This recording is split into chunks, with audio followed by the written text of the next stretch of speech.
Educación en tiempos de pandemia.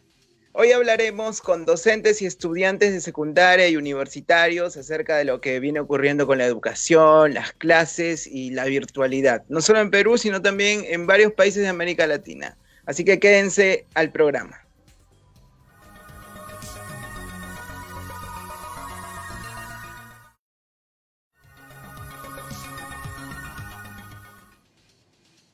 Bienvenidas y bienvenidos a Contracorriente, un programa de la Izquierda Diario Multimedia. Mi nombre es Manuel Vázquez y queremos empezar agradeciéndole a la gente que se conecta desde sus tablets, sus celulares, sus computadoras a la transmisión de este programa a través del Facebook de la Izquierda Diario Perú, y la gente que comparte nuestros contenidos, visita nuestras páginas, likea nuestras notas en laizquierdadiario.pe. Bueno, ya empezó el frío, hoy es jueves 11 de junio del 2020 y estamos acá en Perú en el día 88 de la cuarentena y el estado de emergencia. Bueno, vamos a pasar las cifras del reporte oficial hasta el momento del Ministerio de Salud. Al día de hoy se vienen reportando 214.788 casos. Han incrementado solamente en las últimas 24 horas 5.965 casos de contagio, y en las últimas 24 horas desgraciadamente fallecieron 206 personas. Creo que es la cifra más alta alcanzada hasta el momento de fallecimientos en un lapso de 24 horas, llegando a 6.109 personas fallecidas, y los hospitalizados son 9.916, de los cuales 1.069 se encuentran en cuidados intensivos. Bien, y como decíamos, las cosas están cada vez más duras en la calle, cada vez más duras para los trabajadores también, que están algunos volviendo por casos de reactivación económica de ciertas empresas que los obligan a trabajar sin haberles prestado las condiciones adecuadas, sin brindar los testeos necesarios, que deberían ser obligatorios para todos los empresarios que están reactivando, y no para los que se declaran solamente de alto riesgo, porque hay empresas que se declaran de bajo riesgo y eso las exime de la obligación de tener que poder testear a todos y todas sus trabajadores, ¿no? Bueno, como es el caso, por ejemplo, de Ripley. En Ripley, la cadena de tiendas, Ripley pretende pagarle a sus trabajadores el 50% del sueldo, ¿no? Reducirle el 50%, porque, bueno, estas grandes tiendas vienen además facturando, porque están haciendo sus ventas online. Estas tiendas basan hasta el 70% de los sueldos de sus trabajadores en comisiones, en bonos, y sin embargo estamos hablando de un dinero que les corresponde por ley, porque se encuentra pactado en el convenio colectivo, por lo que su omisión constituye un claro incumplimiento de las leyes vigentes, pues, ¿no? Además, la empresa viene recibiendo del Estado el dinero correspondiente al 35% de las planillas, ¿no? Entonces, si encima los ayudan en el pago, prácticamente estos señores pretenden gastar, si quieren pagar el 50% y ya tienen el 35%, el 15% de lo que gastaban normalmente para el sueldo de estos trabajadores. Entonces, ¿de qué estamos hablando? Los trabajadores obviamente rechazan esto y se están organizando, ¿no? Ahora vamos a Estados Unidos. En Estados Unidos se está investigando un nuevo caso de crimen racista al calor de las protestas. Suspendieron a 4 agentes de la policía de Washington por el asesinato de otro hombre afroamericano ocurrido durante una detención en el mes de marzo. Manuel Elis, de 33 años, murió asfixiado bajo custodia policial, ¿no? Según testigos, pronunciaba la emblemática frase de "no puedo respirar", también lo estaban asfixiando. Esto salta por un video que fue publicado por testigos, ¿no? Y en medio de toda esta bronca, esta situación. Bueno, pero El día de hoy tenemos un programa interesante con muchos y muchos invitados y vamos a hablar un poco de la educación. La educación. Estamos ahora en una reconversión a la fuerza casi, ¿no? Que nos encuentra en una situación en la que tampoco estábamos muy bien con nuestros sistemas educativos, como venían funcionando, y de pronto tenemos que, además de eso, dar un salto a la virtualidad, que más que salto parece un bache porque no nos está favoreciendo, o por lo menos a un gran sector de la población que tiene que estudiar en el mundo. Estamos hablando de millones de jóvenes y millones de niños y estudiantes de todas las edades que se encuentran en esta situación y nuclea a varios sectores, porque nuclea a los trabajadores de la educación, a los docentes, a los padres, a los familiares de los que estudian y a los que estudian, ¿no? Entonces, para empezar a hablar de esto, tenemos dos invitados de la universidad, dos estudiantes universitarios.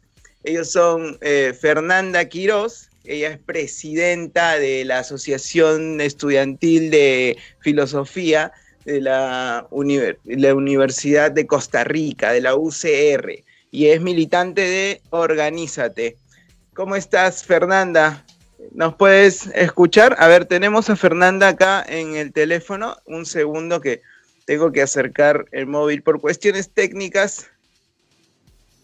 Vamos a comunicarnos a través de acá. Hola, Fernanda, ahora sí, te escuchamos. Gracias también por acompañarnos el día de hoy. Además, también tenemos a Ángel Terrones como invitado. Él es presidente de la Federación Universitaria de San Marcos. Él nos manda un video porque, bueno, no podemos establecer comunicación en vivo, pero decidió participar y acompañarnos también el día de hoy.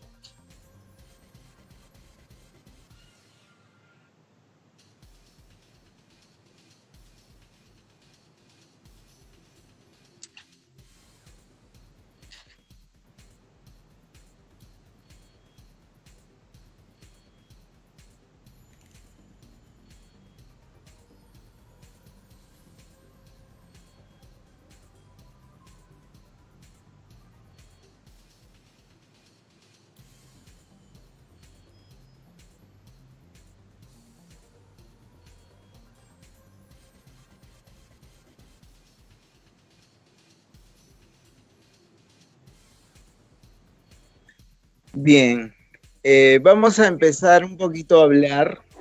Cuéntenos qué implica ahora estar formándose en una carrera profesional de manera virtual, ¿no? ¿Cuáles son los límites que tienen, Fernanda?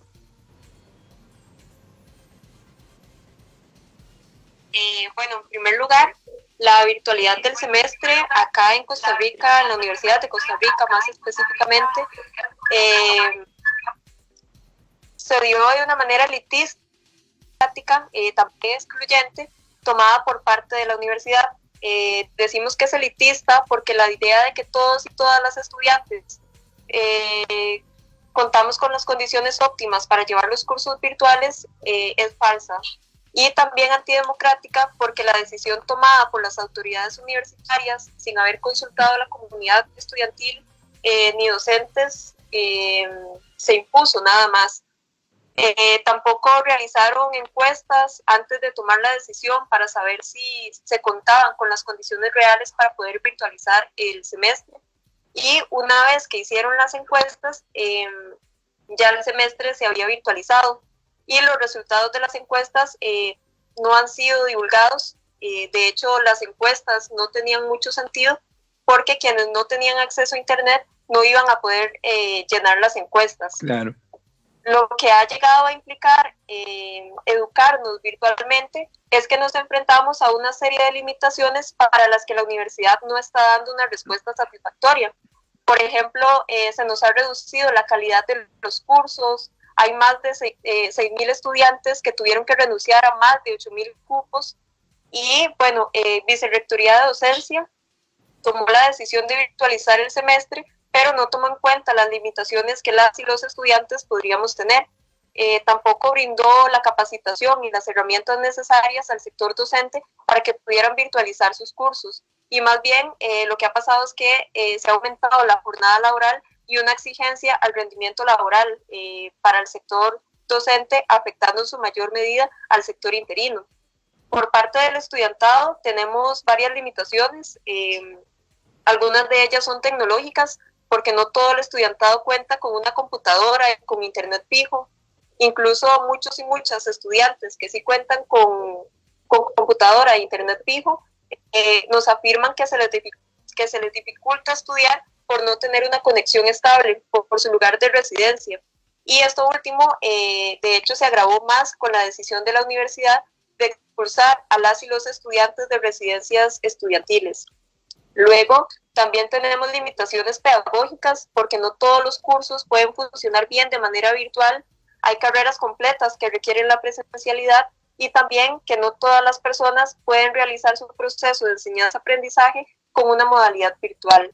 Claro. También hay limitaciones emocionales porque en medio de la crisis económica y la pandemia que estamos viviendo actualmente, también se ha aumentado la posibilidad de padecimientos psicológicos como la ansiedad y la depresión, y que también no para todas las personas su hogar representa un lugar seguro, sino que pueden haber casos de violencia, ya sea por su género o también por su orientación sexual. Bueno, vamos también con la respuesta del video de Gabriel, de Ángel Gabriel acerca de esto.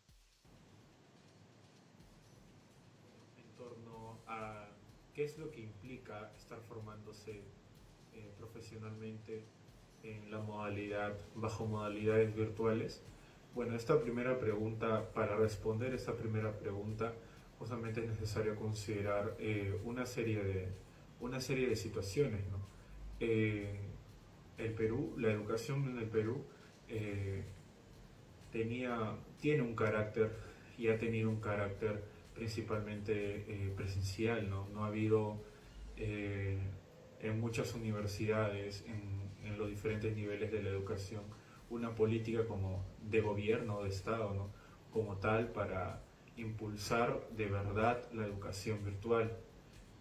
Producto de ello es que actualmente presentamos en muchas universidades, en la educación básica regular, muchas, muchas planificaciones, muchos protocolos, pero hechos de una manera reciente, ¿no? Reciente, y muchas veces, en muchas ocasiones se ha corrido, ¿no? Bastante.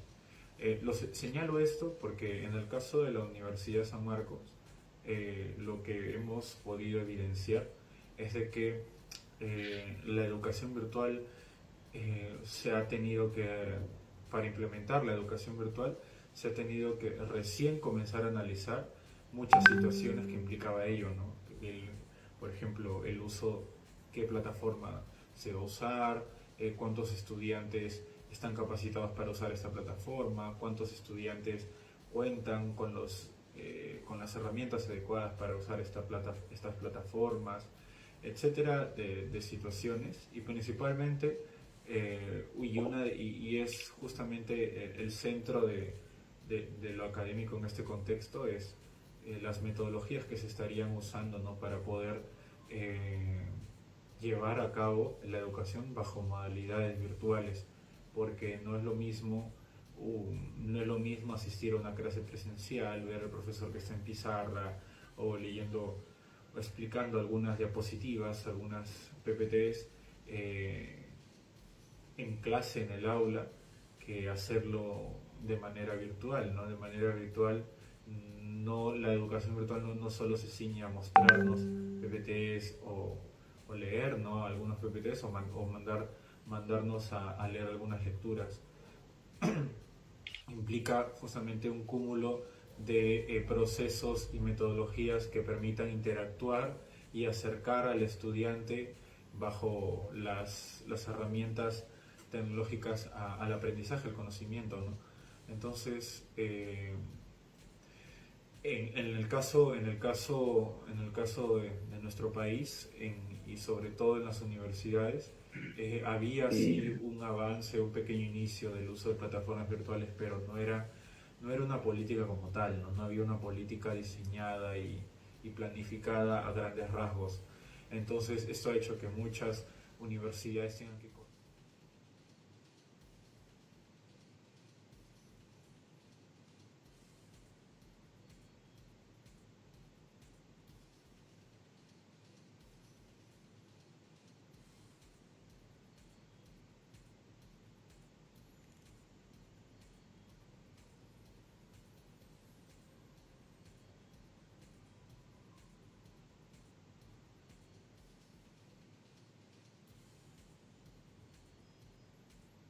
En este contexto también, de la misma manera, planificando, soltando algunas metodologías, pero también bastante improvisando, ¿no?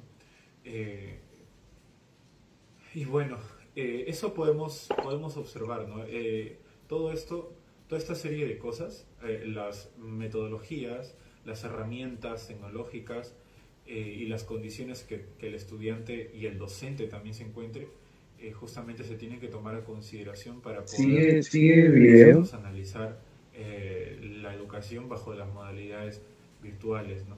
Bajo la modalidad virtual. Entonces, bueno, y también dentro de esto encontramos múltiples limitaciones, ¿no? Como ya se ha estado manifestando, ¿no? Ya se ha estado manifestando. eh, la educación virtual no reemplaza del todo la educación presencial, ¿no? Por más grandes esfuerzos que se hagan, no reemplazan en realidad la educación presencial. Hay aspectos que deben realizarse, hay partes de las clases que deben realizarse de manera práctica, de manera presencial, y pues esa es una de las primeras limitantes que salta a la vista, ¿no? El hecho, la imposibilidad de poder simular todo lo presencial de manera virtual. Otro aspecto, otra limitante que encontramos y que es la eh, la más preocupante la más preocupante para nosotros, es el hecho de que existen en nuestro país sobre todo muy grandes brechas tecnológicas, ¿no? Muy grandes brechas tecnológicas que, que incluso según encuestas según la encuesta nacional de hogares, ¿no? Realizada en 2017, señalan de que solo el 16% a nivel rural posee conectividad, conexión a internet, ¿no? Entonces, esta situación es una limitante, ¿no? Es una limitante que señala que no todos van a poder acceder a la educación virtual, ¿no? Eh, y bueno, en el caso particular de San Marcos, hay más de 8.000 estudiantes que no van a poder acceder a la educación virtual eh, por no tener medios, ¿no? Por no tener los equipos adecuados, ¿no? Más de 8.000 que estarían perdiendo de poco más de 30.000 estudiantes en pregrado. Entonces, esta situación es una clara limitante y bueno, y aún más, y bueno, perdón, y por otro lado están también los estudiantes que tienen conectividad, tienen algún equipo, pero es un tanto, es un poco precario en algunos sentidos, o no es la conexión más adecuada, ¿no? O no tiene el equipo más adecuado. Eh, y bueno, entonces esto es lo que, esa es una de las grandes limitantes, ¿no? El tema de las brechas tecnológicas, que no todos los estudiantes tienen y que en fin, ¿no? El gobierno al no perseguir justamente, al no tener como política modernizar las metodologías de aprendizaje bajo metodologías virtuales, bajo herramientas virtuales, no ha tenido, no ha eh, no planificado o no ha previsto el necesario aumento del presupuesto justamente para impulsar estos cambios, ¿no? Y actualmente tampoco lo viene haciendo, ¿no? Nuestro presupuesto en el país para el sector de la educación es 3.4%.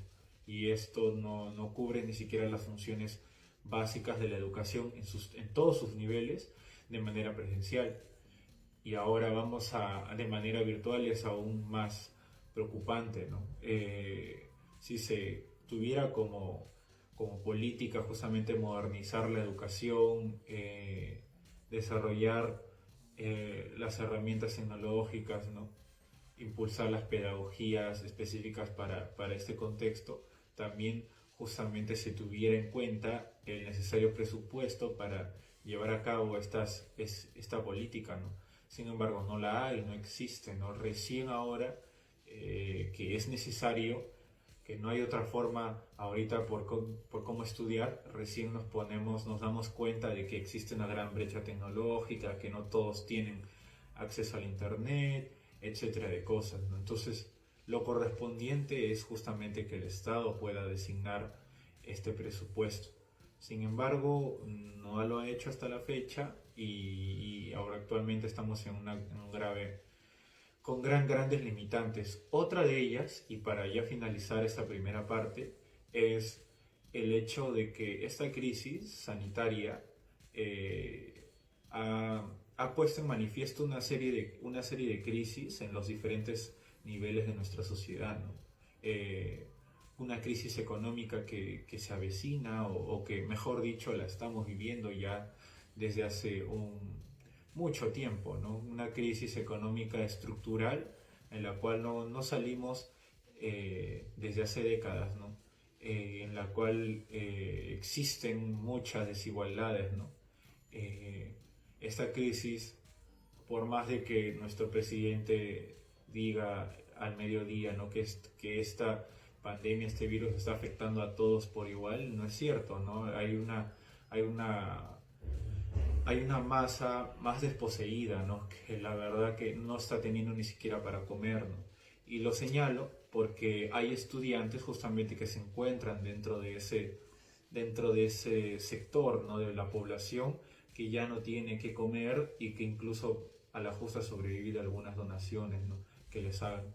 Entonces, a estos estudiantes pedirle que continúen con su educación es prácticamente nada, ¿no? O sea, no soltaría efecto porque estos estudiantes están principalmente preocupados por dar continuidad a su vida, ¿no? Más que a su futuro profesional. Entonces, esa también es una situación y es una limitante que te...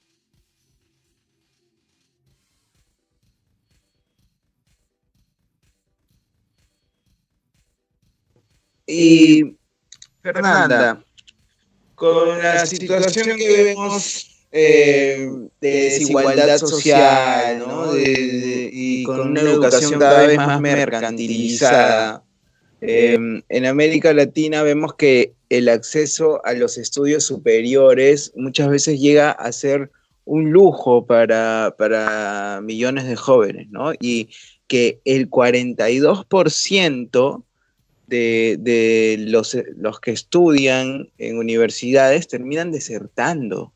Entonces, ahora, en este marco, con la situación actual, ¿cómo está contribuyendo esta situación a que esas cifras en las universidades de deserción estudiantil siga aumentando, se incremente y más estudiantes terminen dejando sus carreras?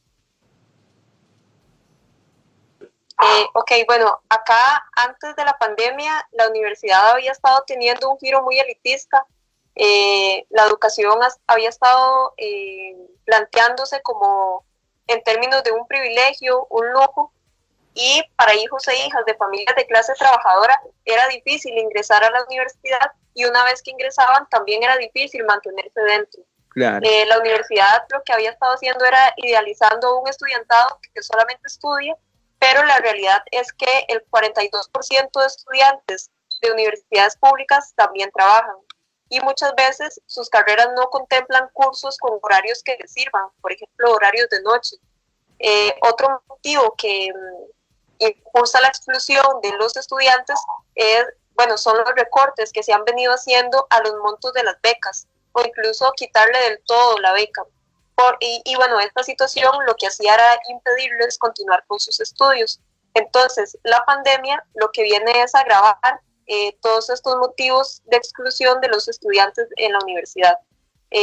No todo el estudiantado puede adecuarse a las clases virtuales por falta de recursos, recursos materiales en sus hogares, por ejemplo. De hecho, la virtualidad lo que generó fue que la demanda de renuncia de cursos se triplicara justo en el periodo extraordinario que brindó la universidad al virtualizar el semestre. Y pues incluso yo diría que no se trata de una deserción, sino más bien de una exclusión, que la U está excluyendo a los estudiantes más pobres, les está impidiendo poder educarse. Y para prevenir esta deserción, la universidad lo que propuso fueron medidas como la compra de tabletas para quienes lo necesitaran, pero en primer lugar esas tabletas llegaron tarde, o sea, llegaron cuando ya los estudiantes habían renunciado a los cursos, y que además una tableta no era suficiente para poder solucionar el problema que hay de fondo con respecto a la virtualidad del semestre. Renunciar a los cursos entonces no era una opción para muchos y muchas estudiantes, sino más bien que se convirtió en una imposición para el estudiantado que no podía virtualizar sus cursos. Claro. También, ante los despidos y rebajos de salario que muchas familias están enfrentando por la pandemia, hay estudiantes que se han visto en la necesidad de tener que salir a trabajar en medio de una coyuntura que lo que hace es precarizar a la juventud. Y bueno, en este sentido, el estudio no va a ser para nada una prioridad, sino que los pone de una vez a precarizarse. Incluso por la situación económica que hay en los hogares, muchos y muchas han tenido que cancelar los servicios como el internet. Entonces, claro, cada vez la gente tiene menos plata para pagar el internet también, ¿no? Son es mucho tiempo que viene sosteniendo la gente sin ingresos. Claro. Y bueno, en medio de esta pandemia y todas estas dificultades que venimos hablando, acá hay una comisión legislativa que analiza el presupuesto universitario y lo que está proponiendo es una serie de reformas que están orientadas en la privatización de las universidades. Por ejemplo, hablan directamente de cerrar sedes, cerrar carreras, les llaman que adoctrinan carreras como sociología, filosofía, seminarios de realidad nacional, que según ellos empiezan a adoctrinar por izquierda y lo que pretenden es empezar a enfocar las universidades al servicio de las grandes empresas y el gran capital.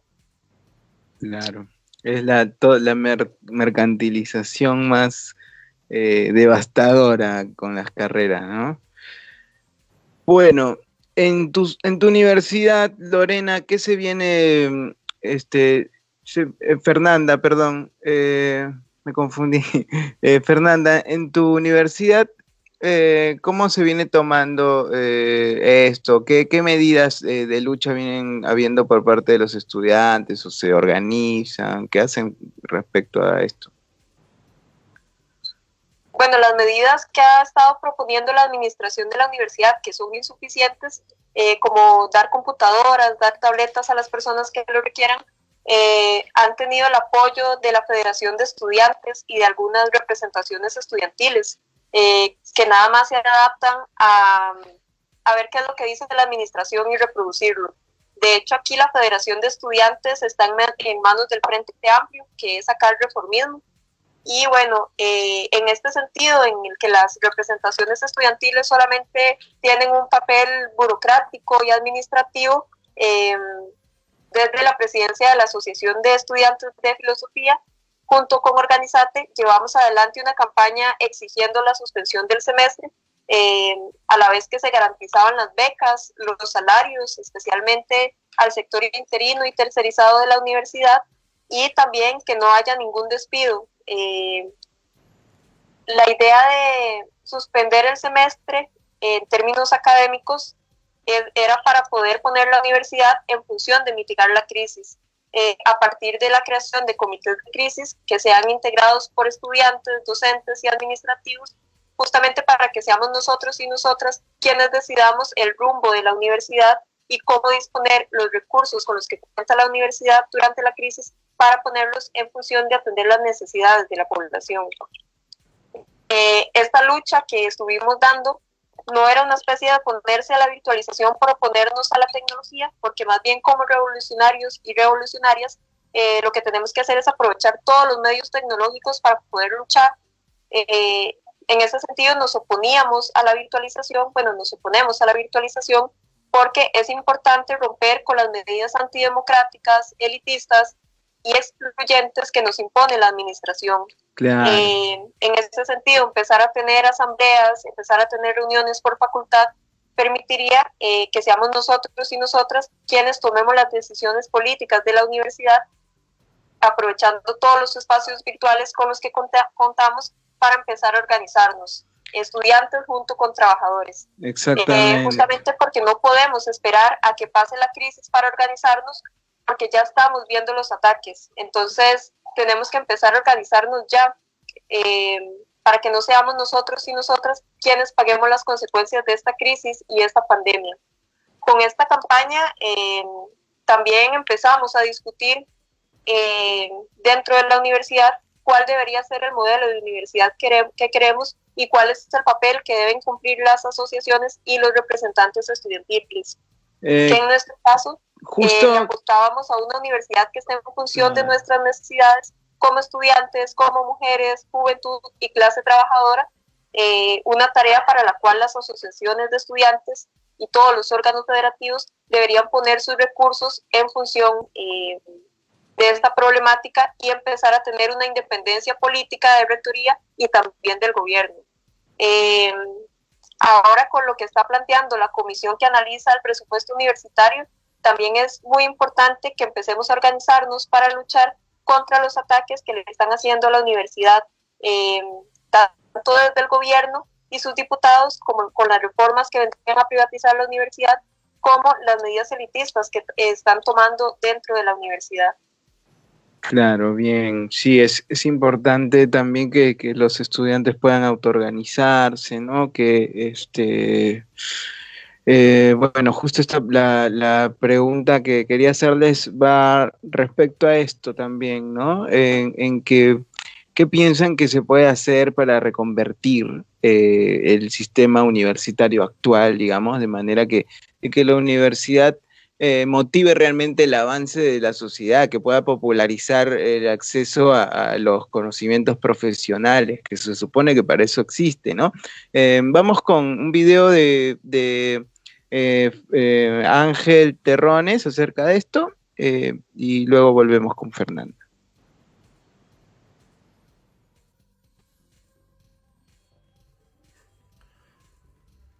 Bueno, en torno a qué podemos hacer para cambiar esta situación, la situación actual de la educación, el carácter de la educación actualmente. Bien, primero observando, ¿no? Haciendo un recuento de todo lo que actualmente tenemos, lo que actualmente es nuestra educación. En primera instancia, nuestra educación no está orientada al desarrollo nacional, porque cuáles son las necesidades de nuestro país para desarrollarlo. Hay la necesidad de industrializarlo, hay la necesidad de desarrollar ciencia y tecnología, esos principales aspectos. ¿Y qué es lo que hace nuestra educación? Es más bien impulsar el desarrollo técnico y administrativo, no un desarrollo científico que justamente busque impulsar la industria nacional. En ese contexto es que nuestra educación no responde pues al interés principal del desarrollo de nuestro país, sino a otros intereses y lineamientos internacionales, ¿no? que justamente nosotros encontramos y analizamos que estos lineamientos responden a organismos, ¿no? Como la UNESCO, etcétera, ¿no? Entonces, eso en primera instancia, creo que hay un debate muy rico sobre este tema, pero lo voy a solamente plantear. Lo segundo es que nuestro país y el carácter también de la educación en nuestro país responde a que justamente económicamente no es un país del todo independiente, ¿no? Es un país que actualmente sirve a grandes potencias internacionales, a grandes intereses internacionales, intereses económicos. Y justamente por ello es que a nuestro país hace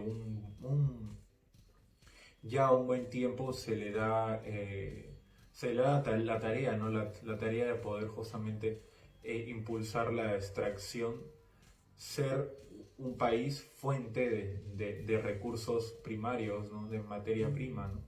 Entonces, y bueno, vemos, ¿no? Que la agricultura, principalmente la minería, ¿no?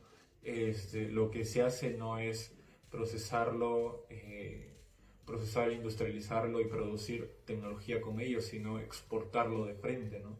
Incluso del tanto que se habla de la agricultura, ¿no? Y la necesaria agricultura que tenemos en nuestro país, que gran parte de los productos tenidos gran parte de lo que se exporta, los productos agrícolas que se exportan, no son, eh, no han tenido un proceso de industria, ¿no? Que le otorgue un alto valor añadido en todo caso reducido valor añadido, sino de frente son para exportarse, ¿no? Eso es en la mayoría de los productos que se importan, ¿no? Agrícolas y de los productos de la extracción minera es aún más, ¿no? Entonces, ese es el carácter de nuestra economía primaria exportadora, y justamente para ello es que para mantener justamente para mantener ese modelo económico, para mantener esa lógica en que se sostiene nuestra economía, no es necesario y no es principal desarrollar la tecnología, la ciencia y la industria en nuestro país, ¿no? Entonces, es por ello que nuestra educación tiene ese carácter, y que esto se traduce también en los términos presupuestales, ¿no? En el escaso presupuesto que se le asigna a nuestro país. Entonces, por un lado, lo que nos enseñan no aporta a la educación, al desarrollo de nuestro país, perdón, y tampoco aporta y tampoco en términos presupuestarios es lo suficiente, ¿no? Entonces, esa es la situación, y lo que actualmente consideramos justamente para salir de esta situación es que el país pueda, en principio, cambiar el carácter en el que viene desarrollando su economía, y también desligarse, ¿no? De aquellos organismos internacionales que ponen la agenda, ¿no? En la educación, ¿no? Que ponen la agenda en la educación, y que justamente una producto de ello es que también la educación no esté siendo un derecho, sino un privilegio de solo algunos, ¿no? En suma, que se esté privatizando, ¿no? Entonces, cambiando justamente, desligándose justamente de todos esos organismos e intereses internacionales, intereses económicos internacionales, es que nuestro país va a poder realmente emprender una reforma educativa que cambie el carácter de la enseñanza, de la educación, ¿no? Y justamente no solo hablo de una reforma universitaria, porque la educación, la problemática de la educación actualmente no solo se encuentra en educación superior. Sería muy limitante hablar solo de la problemática de la educación superior, ¿no? En realidad la educación padece, ¿no? Padece una serie de problemas a nivel estructural, desde nuestra educación básica regular, la educación técnica también, la educación, técnica superior, la educación superior universitaria. Entonces, es necesario justamente abordar desde la raíz del problema, para justamente plantear una medida o una propuesta desde el pueblo, ¿no? Que se considere correcta para cambiar la situación actual de la educación. Entonces, esa es básicamente más o menos lo que venimos sosteniendo. Ahora esta reforma educativa evidentemente va a tener que atravesar un proceso también en cada nivel de reforma universitaria, etcétera. Entonces, bueno, solo ello para culminar con la última pregunta. Gracias. Este fue Ángel Terrones, el presidente de la Federación Universitaria de la Universidad Nacional Mayor de San Marcos. Bueno, gracias por participar el día de hoy, acompañarnos, Ángel Terrones. Bueno, Fernanda, nos quedamos contigo, ya estamos terminando esta entrevista, pero para ir cerrando, cuéntanos acerca de lo que hablamos también anteriormente con Ángel. ¿Qué piensas tú que se puede hacer para reconvertir, popularizar los conocimientos profesionales? Bueno, creemos que es necesario primero construir una juventud revolucionaria para que junto con trabajadores y trabajadoras de la universidad enfrentemos los ataques y los recortes que se le quieren hacer a la universidad. También que es fundamental poner los órganos federativos en función de las peleas estudiantiles, pero que tengan un contenido de clase. También necesitamos romper con la confianza en rectoría, que a su vez significa una confianza en el gobierno, porque ellos no están para garantizarnos nuestras condiciones de estudio y trabajo, sino más bien ya han demostrado que están realizando todo lo contrario. Justamente porque ellos están tomando decisiones que nos afectan como estudiantes, mujeres y clase trabajadora.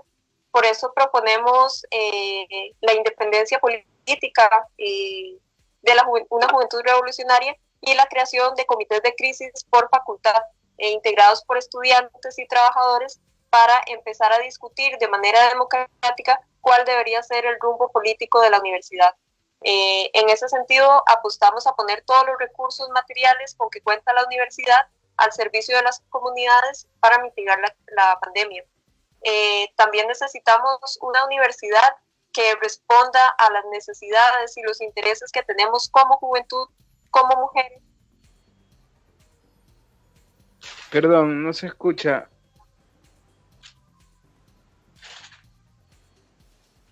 Perdón, un segundo, espera, no, es esto, ya. ¿Aló? ¿Me escuchan bien? Ahora sí, perdón, ¿puedes retomar? Ok. Bueno, también necesitamos poner todos los recursos intelectuales que se generan en la universidad en función de la comunidad. Por ejemplo, ahorita con la propuesta que hacen los diputados de la comisión que analiza el presupuesto universitario, que afirman que hay carreras que adoctrinan, etcétera, es necesario poner todos esos conocimientos que aprendemos en las aulas para empezar a pensar la coyuntura y cuestionar este sistema que está basado en la explotación capitalista y la presión patriarcal, que solamente nos ofrece como juventud un futuro precarizado. Pero no solamente quedarnos en teorizar desde nuestras aulas, sino también empezar a dar una respuesta en la práctica como juventud revolucionaria. Incluso, bueno, la administración ya anunció que para el próximo semestre se van a llevar las clases virtuales, y en este sentido es que como juventud revolucionaria, poniendo también todos los recursos, todos los órganos federativos que hay a nuestra disposición para empezar a redoblar los esfuerzos y luchar por la suspensión académica del semestre. Bien, Fernanda, muchas gracias por acompañarnos el día de hoy. ¿Quisieras agregar algo para despedirte de la gente que te está escuchando? Bueno, muchas gracias a ustedes por haberme invitado.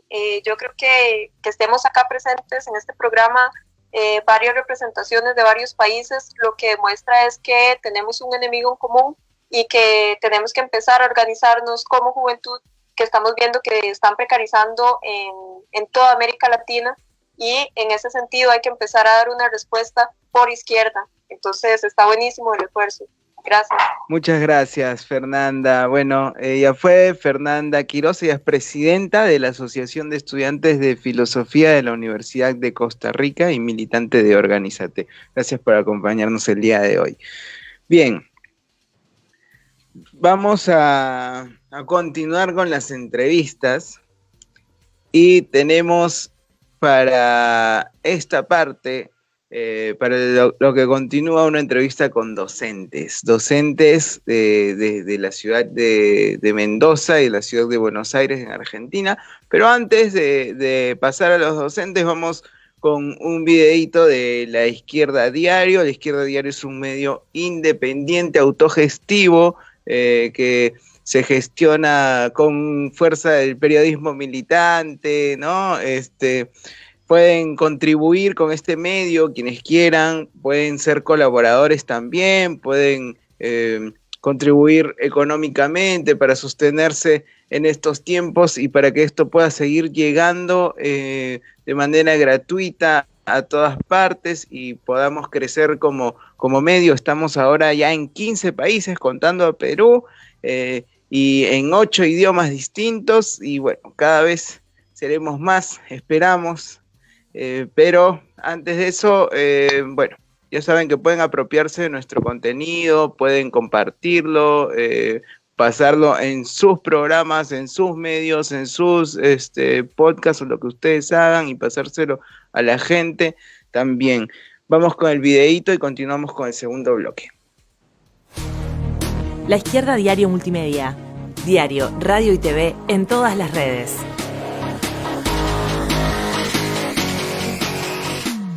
Somos el medio donde todos pueden ser corresponsales, conectar y generar las noticias. La voz que informa lo que otros callan.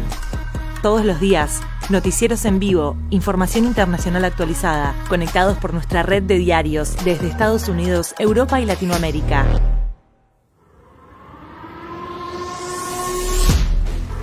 Programas online semanales, radio, debates, podcast, cultura, cine, historia. Queremos recrear ideas para transformar un mundo que está al revés. Busca nuestra programación. Estamos creciendo. Participa, suscríbete, colaborá y sumate a expandir. La Izquierda Diario Multimedia.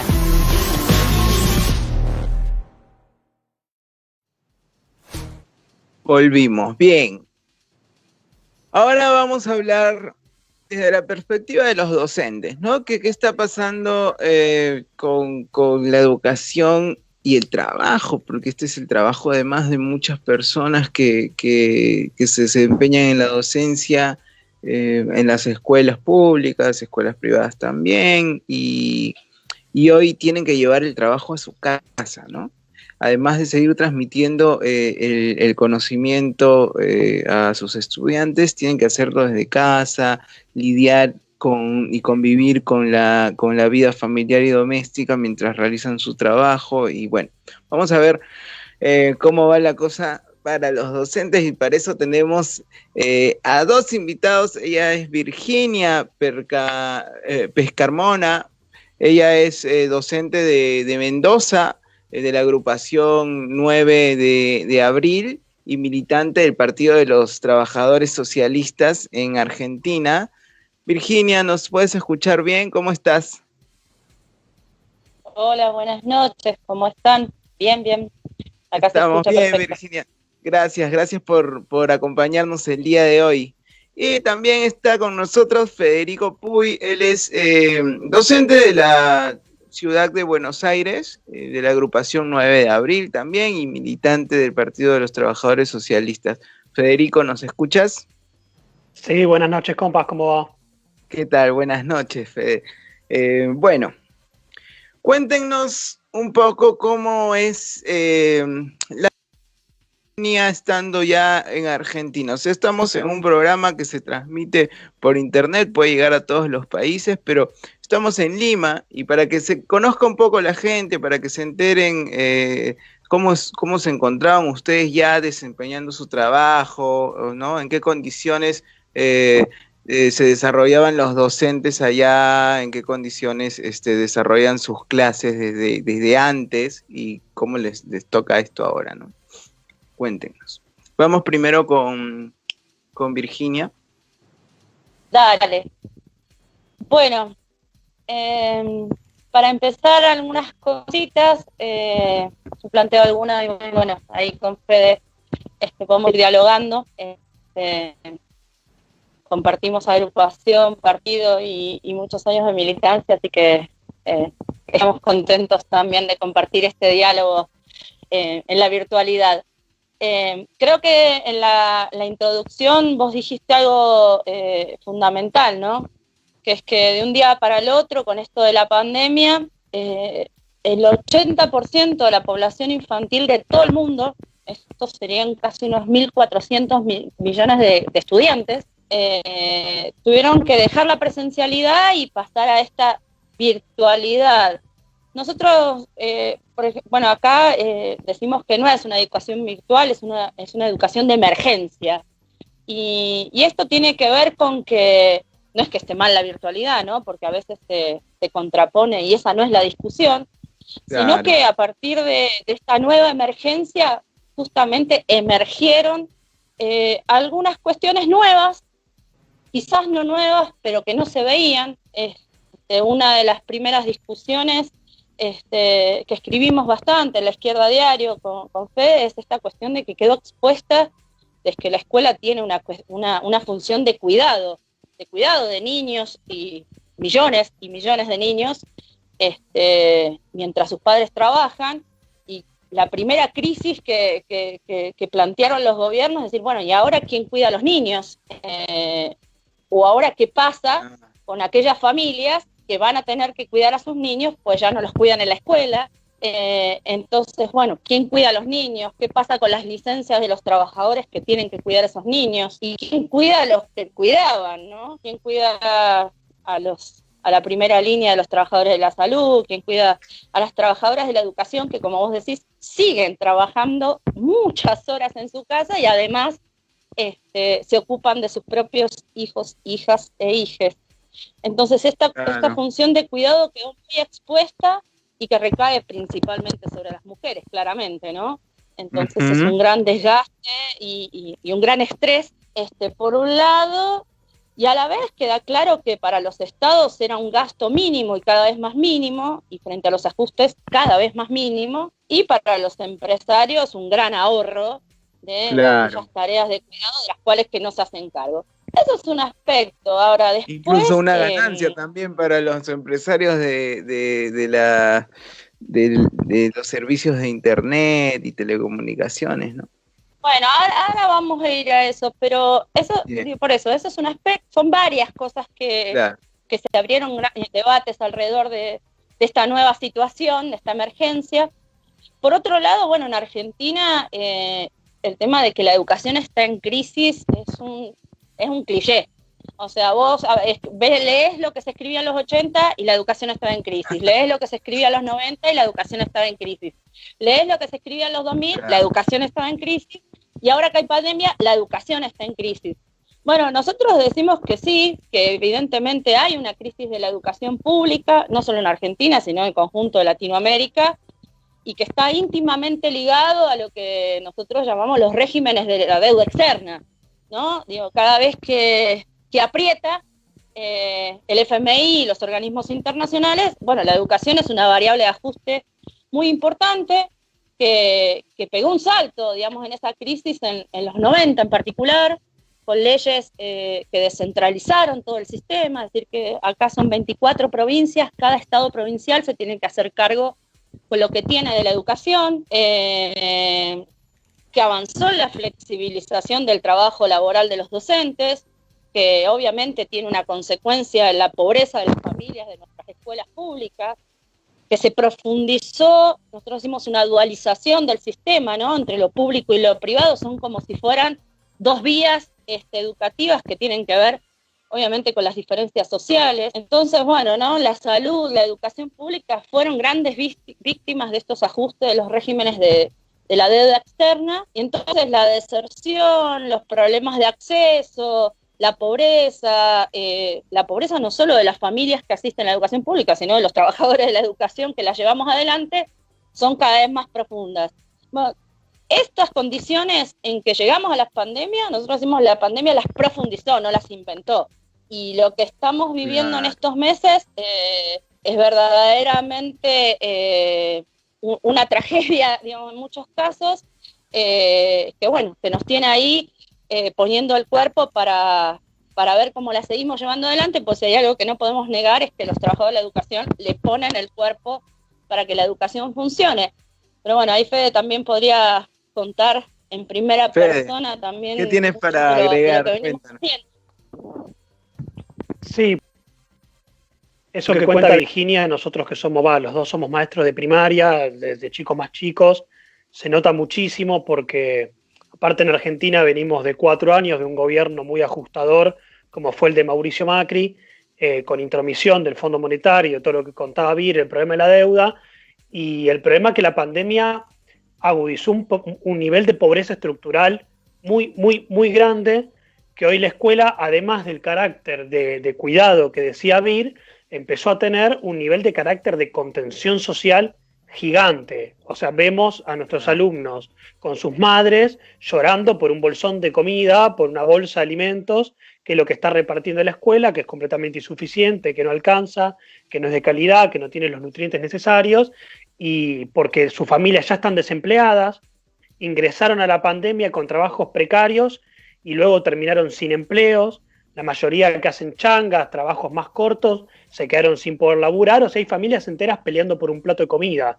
Entonces, más allá que nosotros le estamos poniendo, como dice Vir, el cuerpo a intentar continuar un acompañamiento pedagógico, porque sería, si no, ya una desigualdad muy grande si nosotros tirábamos la toalla en ese sentido y diríamos, bueno, no, es imposible, nosotros le ponemos el cuerpo, pero a su vez lo que estamos planteando que no se puede pensar una educación por fuera de la realidad social que viven las millones de familias en Argentina, que en la escuela pública están buscando un plato de comida y no solo una clase virtual, que no te puedes comunicar con los chicos por un problema de conectividad, que sus barrios se siguen inundando, que los han militarizado, que los barrios, en vez de tener toda la protección de higiene y salubridad, los militarizaron. Y, por ejemplo, en la ciudad de Buenos Aires y lo que es la provincia de Buenos Aires, nosotros le decimos el AMBA, un ámbito metropolitano, los casos de COVID crecieron enormemente y, por ejemplo, en provincia de Buenos Aires, el gobernador Kicillof, que es uno de los que se pone como un baluarte izquierdista del gobierno de Alberto Fernández, tuvo hasta la idea de cercar los barrios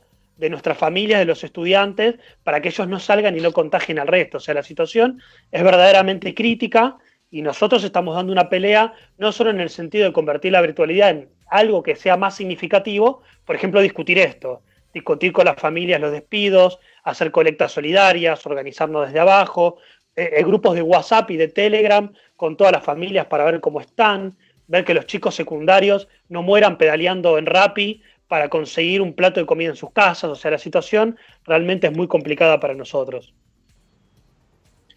Bien, y cuéntenos, ¿qué implica sacar adelante las clases de manera virtual? ¿Cómo se preparan? ¿Cómo se desarrollan? Adelante, Virginia. Sí, retomo la idea, ¿no? Si esto está funcionando es porque trabajadores y trabajadoras de la educación se lo han puesto, como decimos nosotros, al hombro, con muchísimo sobretrabajo, con muchísimas horas extras, porque verdaderamente, o sea, vamos a la pregunta, ¿hay educación virtual? No, hay conectividad a través de algunas formas, como decía Fede, o grupos de WhatsApp, mails, llamadas telefónicas. En algunos casos desde ya hay más conectividad y entonces se usan plataformas, Classroom, etcétera. No es la mayoría. En Argentina el 50% de los estudiantes no tiene conectividad en el país. Esto es un promedio. Esto quiere decir que en las grandes ciudades un 64% sí accede, y en el interior y en las zonas rurales apenas el 30% accede, porque no es un negocio para las telefónicas. Entonces, son verdaderamente los docentes que donde no hay conectividad sacan fotocopias, o son las familias que se sientan a copiar de un mensaje de WhatsApp todo eso que mandó la maestra, la profesora y todo en un cuaderno para intentar continuar con esto que llaman la continuidad pedagógica. Además, bueno, hay otros debates que en relación a lo pedagógico que se abrieron, ¿no? Si es posible mantener una cursada en términos virtuales, si se puede acreditar el año después de toda esta crisis sanitaria y social que estamos atravesando, si es posible evaluar en esta virtualidad si no hay presencialidad. Y bueno, digo, no, de derecha, de izquierda, quien está en la escuela y quien no está en la escuela, digo, todo el mundo dice que obviamente no es lo mismo estar que no estar en la escuela. La presencialidad tiene, digamos, muchísimo, o sea, una potencialidad, y en estas condiciones se pierde de todo, ¿no? Experiencias, construcción colectiva del aprendizaje, el acompañamiento del 1 a 1, eso se pierde, pero creo que la crisis más grande no es la discusión de si virtualidad sí o virtualidad no, sino que efectivamente no están dadas las condiciones para llevar adelante esto. ¿Me escuchan? Sí. Ay, perdón, Bueno. se me hizo como... Pero quería decir una cosa más. Sí. Digo, para nosotros la contradicción más grande es esta, ¿no? Que en una era donde la gente se conoce por redes, es capaz de componer música conectándose virtualmente, se comparten películas, libros, Claro. se debate, podemos hacer esta charla o incluso se votan leyes en el Congreso. La mayoría de los estudiantes no tiene acceso al aprendizaje.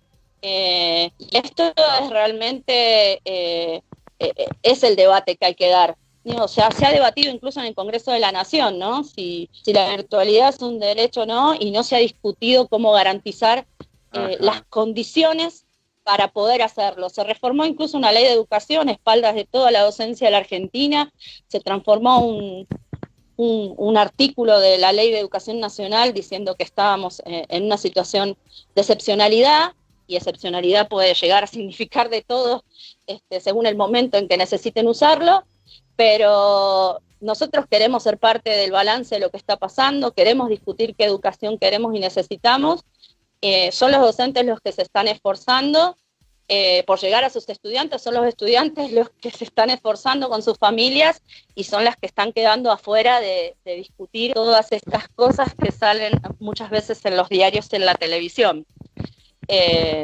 Pero te digo, es un debate importante que sí nos debemos.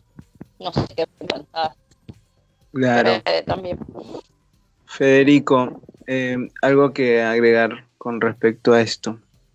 Sí, muy cortito si se quiere, porque lo que es lo cínico de los gobiernos burgueses, que cuando hay que dar vuelta a la educación, y lo hicimos de una manera insólita porque nadie lo sabía hacer, mis compañeras me decían, ¿cómo me conecto? ¿Qué hago? O sea, hicimos grupos como para poder hacerlo rápidamente, pero lo cínico de los gobiernos burgueses es que se habla de virtualidad y de tecnología ahora, ¿y por qué no se habló antes de que toda la población pueda tener el acceso máximo al nivel de tecnología para no solo garantizar una educación desde lo escolar o la institución escolar, que es lo que los gobiernos consideran por excelencia, sino el conjunto del acceso a la cultura, o sea, donde cualquier chico pueda conectarse a internet libremente con las mejores computadoras, es decir, yo quiero conocer esto, o en los sindicatos, o en los clubes obreros, o en el barrio, o en donde fuere, que todo el mundo pueda tener acceso a esto, y ahora nosotros tenemos que responder a una situación que obviamente, como decías vos antes, están todos los pulpos capitalistas, Zoom, Amazon, Facebook,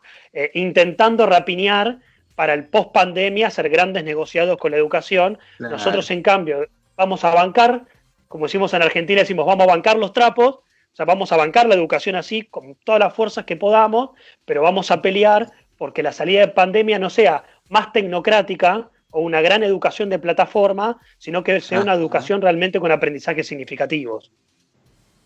Bien, y cuéntanos, Fede, ¿cómo afecta esta migración, digamos, de emergencia, ¿no? al espacio virtual? Está dejando muchos elementos centrales de la enseñanza presencial también, ¿no? Que son tan importantes para la socialización, para la salud mental, el hecho de también tener un espacio por fuera del hogar, por fuera del ambiente familiar. Cuéntenos cómo es este cambio también, qué viene dejando de lado. Sí, con Vir escribimos hace poco, apenas arrancó todo esto, una nota que ya el título era un poco provocativo, que era que la educación virtual no sea una excusa para un neoconductismo. ¿Cuál es la línea de los gobiernos? Mandá tarea, mandá, no importa si la ven, si sirve, si no sirve, y los chicos nos dicen, profe, la recibí, deme una semana para poder trabajarlo, pero le quiero contar que en mi barrio no hay agua y no podemos lavarnos las manos para no contagiarnos de COVID.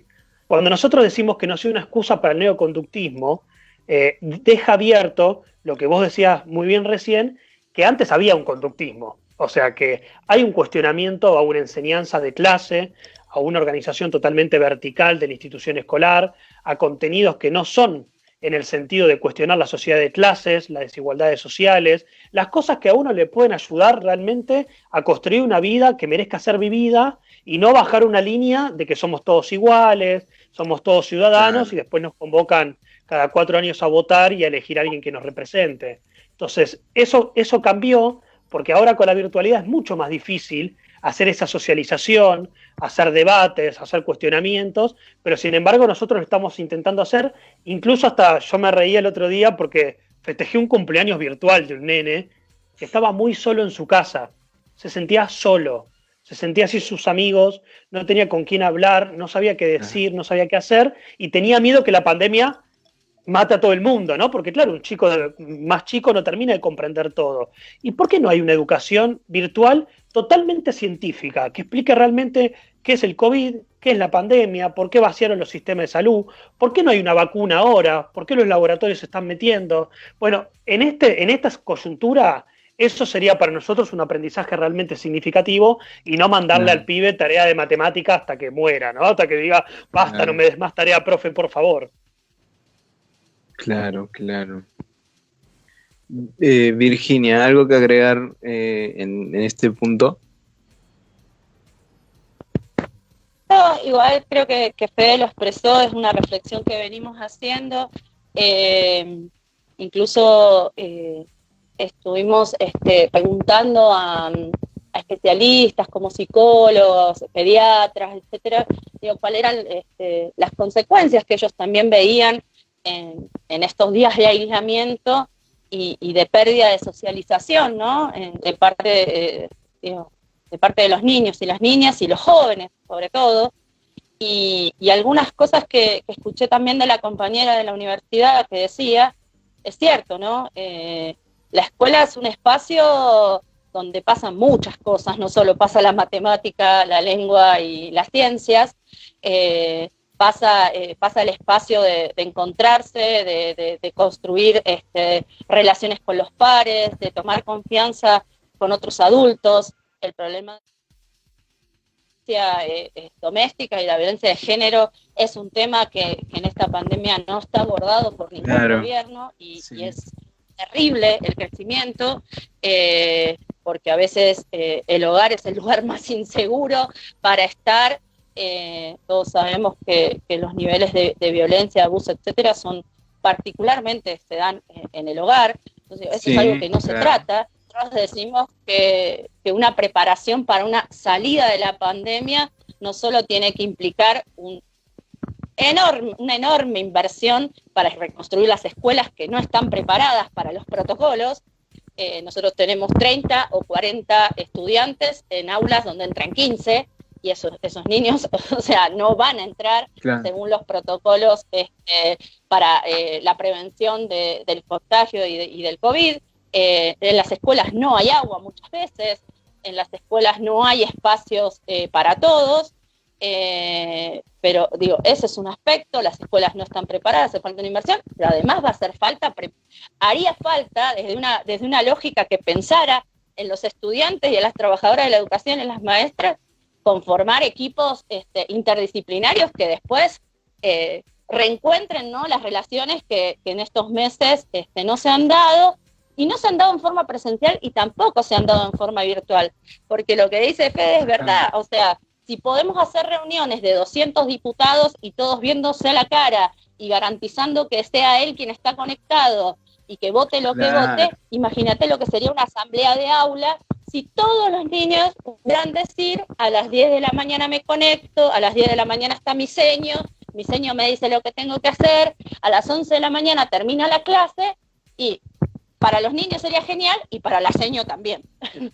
Pero eso no existe porque bueno, en este sistema es eso que podría estar al alcance de todo y que está dado todo para que sea, para que todos pudiéramos conectarnos, para que todos tuviéramos dispositivos, para todo, no está, porque ningún gobierno está dispuesto a tocar un solo peso de las ganancias de las telefónicas, de las empresas distribuidoras en internet, de los que ya están preparando sus negocios con las plataformas, o de las ensambladoras de tablets, celulares y netbooks que están, son los que más ganan, ganarán y están ganando con esta pandemia. Precisamente para hablar de este punto, ¿no? De esta mercantilización, ¿cómo podemos pensar a una escuela, a la escuela desde una perspectiva anticapitalista, ¿no? Que esté al servicio de las y los trabajadores realmente y sus familias, ¿no? ¿Cómo cree usted? Bueno, esto es una discusión realmente muy interesante, porque nosotros queremos aprovechar la pandemia para discutir esta última pregunta. Lo otro lo luchamos todos los días, pero porque no queremos quedarnos son docentes que militan todos los días también, desde su lugar de trabajo, se agrupan, se organizan. Entonces, claro, esta es una pregunta para profundizar un poquito también en la perspectiva de los docentes y los trabajadores que se están organizando, encaran toda esta situación, ¿no? Sí, totalmente. Y nosotros para conquistar esa educación que vos decís, obviamente estamos pensando no en una sociedad de clases como la que existe actualmente, sino estamos pensando en la abolición de esa sociedad de clases, pero mientras tanto, nosotros de alguna manera tenemos que primero cuestionar todo el contenido burgués que tiene la educación actual, que es totalmente clasista, que es una educación de clase. Con BIR tenemos como anotado una frase de Lunacharsky, que era el comisariado para la educación popular en Rusia, en la Rusia revolucionaria, y dice una frase de un renglón que clarifica la vida. Dice: enseñanza y educación son dos cosas distintas. La enseñanza es la transmisión del conocimiento por parte del maestro al alumno, pero la educación es un proceso creador. Lo dice en el sentido de las masas, que las masas están creando sus propios destinos y su propio gobierno, y que eso realmente es un acto político y pedagógico, que es otra de las frases que tenemos con Virginia, que política y pedagogía nunca van separadas, sino que van de la mano. Por eso nosotros el otro día también escribimos una nota más ideológica, empezamos a traer a Gramsci para ver si podemos traerlo no en clave reformista, sino en clave revolucionaria, y Gramsci tiene otra definición que dice: una escuela para que cualquier obrero pueda ser gobernante. O sea, es una escuela totalmente disruptiva, en el sentido que la clase se hace sujeto para sí y contempla una educación totalmente revolucionaria.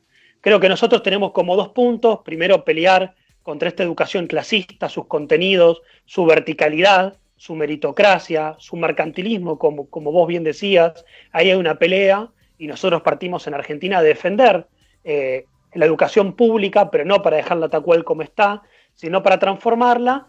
Y tenemos otra frase que sintetiza bastante, que es: con la escuela sola no alcanza, tenemos que hacer algo más para ver si realmente podemos transformar la sociedad en su conjunto.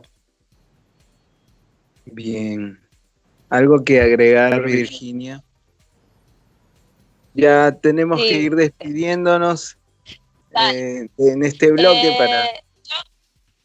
Yo creo que en la pandemia esta vimos como nunca el rol de los servicios y el rol de las tareas esenciales, y vimos sobre todo a los millones de jóvenes, esos precarios que pedalean con sus bicicletas o van con sus motos y sus mochilas exponiendo las vidas. Esos jóvenes son nuestros estudiantes, los jóvenes que trabajan en las plataformas.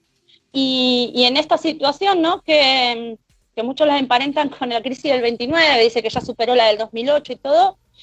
Nosotros tenemos que pensar eso, cuál es el lugar en nuestro pensamiento educativo de esos jóvenes, y imposible pensarlo sin ellos.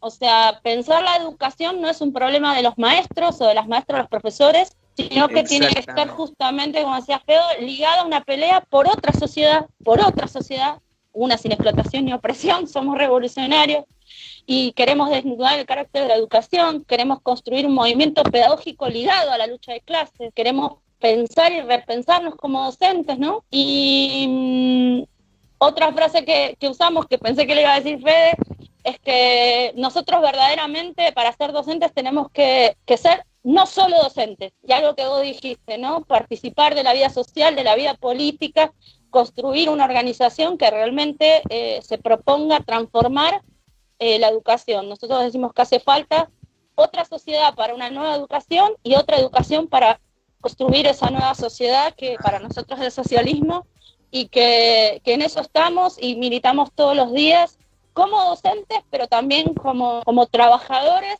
de la educación y como militantes que queremos transformar esto de cabo a rabo, porque también, y lo haremos con esos jóvenes y esas familias que son con las que convivimos todos los días. Muy bien, muchas gracias por acompañarnos el día de hoy. De verdad que dan ganas de seguir hablando de esto y profundizar mucho más en los problemas que vienen habiendo también con la educación, porque además es transversal, nos toca a todos.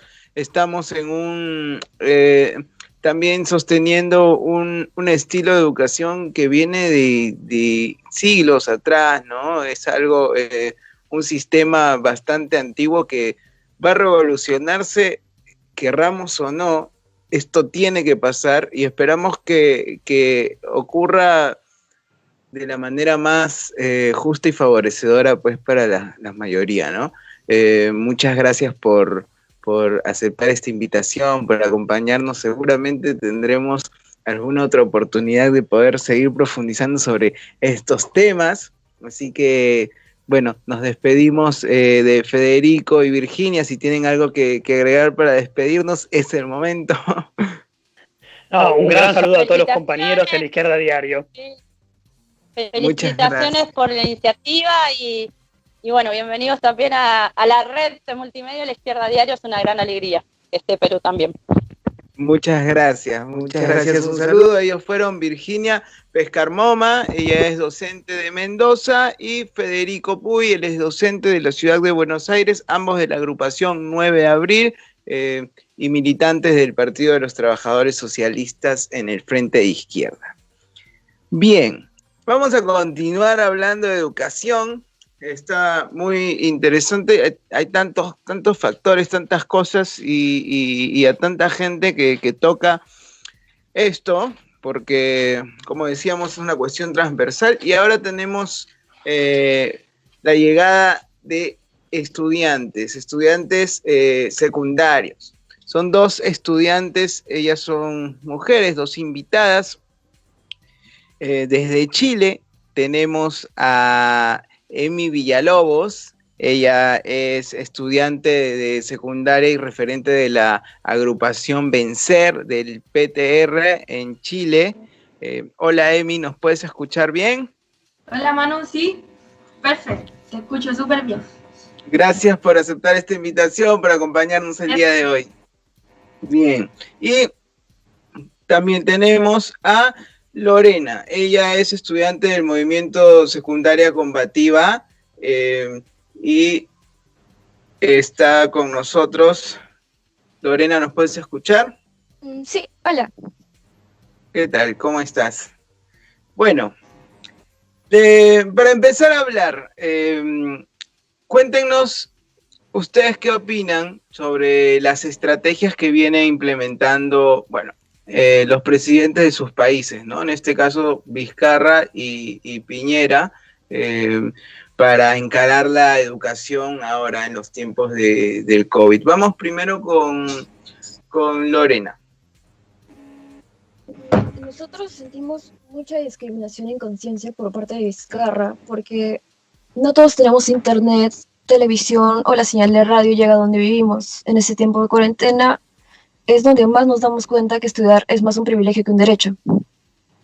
Un ejemplo sería que en la comunidad de Cantari, Ururi, del distrito de Jocata, en la provincia de Huancané, en Puno, a diario tienen que caminar 2 kilómetros para poder captar señal de alguna radio peruana, ya que como están en el límite de Bolivia, solo captan la señal de ahí. En esta, como en muchas comunidades, no hay internet.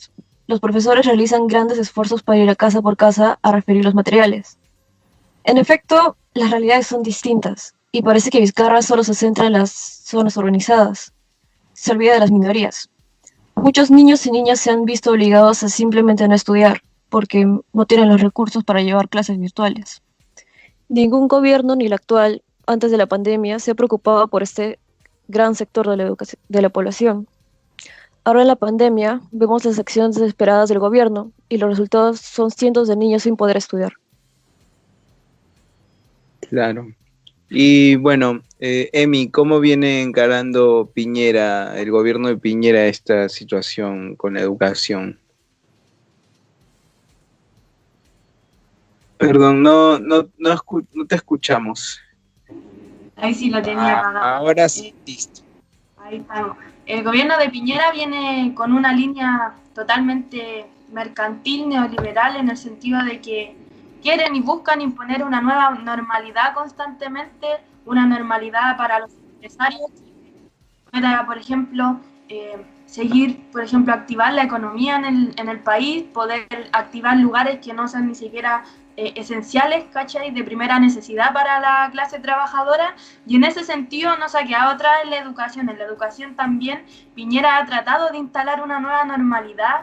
En su momento, cuando ni siquiera iniciábamos los contagios, el pic de los contagios, se planteaba, por ejemplo, volver a clases presenciales. O sea, imagínate el nivel de inconsciente con la población y con los trabajadores y con nosotros. Después se implantan estas clases online que, como decían los docentes de antes, no son clases online, sino que es como tratar de poner un parche a una realidad que es totalmente insostenible hacerlo. O sea, si nosotros hablamos de números, aquí aproximadamente el 50% de los niños, de los estudiantes, no pueden acceder ni a internet.